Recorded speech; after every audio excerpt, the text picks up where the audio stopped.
When we were in the middle of the remodeling of our church, the place was full of construction workers, painters, electricians, steel guys, you name it. Most of them weren't believers, and their language and their actions and their attitude sometimes made that pretty clear. And it wasn't unusual to walk in the building on a Monday morning and it smelled like a leftover weekend. I mean, stale beer and smoke, the whole 9 yards. But here's the thing.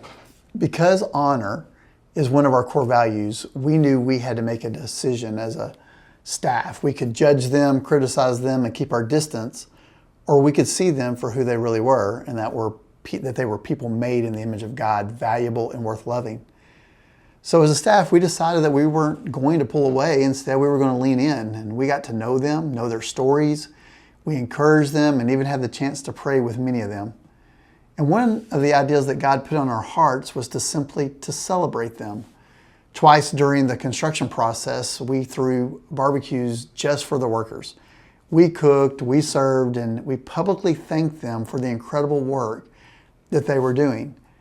In that moment, it wasn't just about feeding them a meal, it was about honoring them as people and celebrating them, people who are deeply loved by God. That lines up with what Jesus says in Luke 6:35. But love your enemies, do good to them, and lend to them without expecting anything back. Then your reward will be great, and you will be like children of the Most High, because He is kind to the ungrateful and the wicked. Now, those workers weren't our enemies, and they weren't ungrateful. But did you catch the principle? God Himself is kind even to the ungrateful and the wicked. And He can show, if He can show that kind of kindness, then as His children, we are called to reflect that same heart. Here's the principle. The way that we treat people who are not like us says way more about who we are and whose we are than it does about them. Sometimes kindness is the key that unlocks the door to someone's heart.